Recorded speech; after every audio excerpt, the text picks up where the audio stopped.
In this video, we are going to be analysing XELA because it was requested in the comments. So if you want your own stock analysed, throw that in the comments. We'll get round to it when we can. Now we can see we're currently sitting at $6, down about 5% on the day. But what is really key with this stock is if we zoom out a tiny bit, what we can see is obviously we went from about 3 cents and now we're sitting at $8. Did this move naturally? No. What it did is a reverse stock split, a 1 to 200.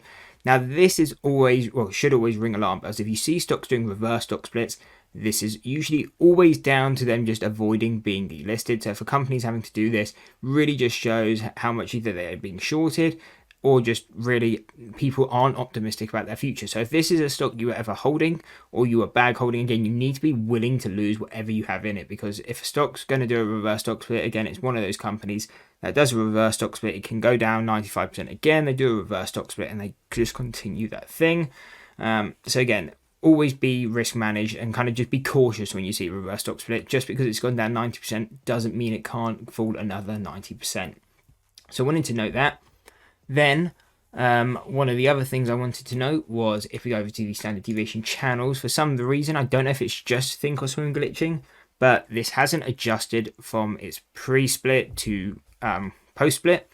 So price or the deviations are a bit mismatched, but they are still holding up, so we can still be using these as levels. As we can see, when we opened up, we did pull back. We came into that 260, which was our fourth deviation support on the 6 month. So we came into that, bounced off there, and then we retested the 350 and the $5 deviations. And what we can see is obviously we came into this, bounced off it. And again, like we say, if you retest a level, you're usually going to break. And then considering we've recently broke this, the retest of it was more likely to break. So we broke through. But now again, we are still extremely overbought. And considering as well, we are still above the kind of split price. Again, it is going to be overvalued. We will most likely fall in price. So right now, as soon as we see this again, we got no more upper resistances until the deviations readjust, or Thinkorswim can adjust their data for the pre and post split. But what it does really mean though, anyway, we are bearish over this level. And what I really like on XELA is it does have options to provide that opportunity, and the options are actually somewhat liquid. You can see, 120 puts, 198 puts. So puts are being bought, and again, if we're playing this short price, we're probably looking at the puts.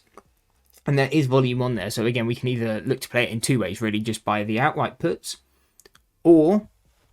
and another way is if you can get shares available to short. I can't see if these are available to short or not.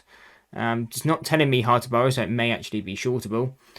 But what is key is, again, if you want to trade a short bias the shares, again, always be hedged with the calls. So, right now we're sitting at about $6. You could buy 750 calls and your max risk is going to be $130, including the premium, so about $250 for each 100 shares you own. So again, you want to always be defining that risk if you're trading things like this short bias, because even though I'm bearish on it and I would only be looking at it short bias from this level, again, I'm never going to trade it quite stupidly and just short the shares nakedly, because again, it just opens you up to too much risk. So that's what I quite like on the XELA, is there's opportunity on it. So again, those were the three levels we're paying attention to. Above that, again, extremely overbought. We don't really have any targets. It would just be the psychological levels. So you have obviously $8, $9, $10 will be quite key if we could push up to there. That's probably where I might even trade it myself, because usually I don't trade stocks like this. I don't really bother with them. But if we did push up to $10, that's where I may just buy a few puts.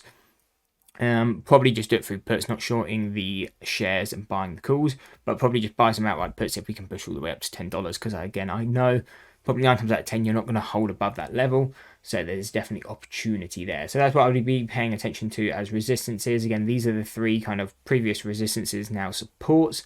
And then what's really going to be key is once we break that 260, is really then just playing it down to those lower deviations. So we're going to have 213, $2, and if we broke lower, we do then have 140, 75 cents. And I mean, we do have supports going lower, but we probably won't hit them as not too soon. Again, probably in time, if they don't get their act together, you probably will see this stock pushed back down to 10 cents once again and just do another reverse stock split. But again, that will probably be at least a few months down the line. I hope you enjoyed the breakdown on XELA. Let me know if you're trading it. If you want your own stock analyzed, also throw that in the comments. And if you enjoyed the video, why not drop a like and subscribe and check out this analysis video.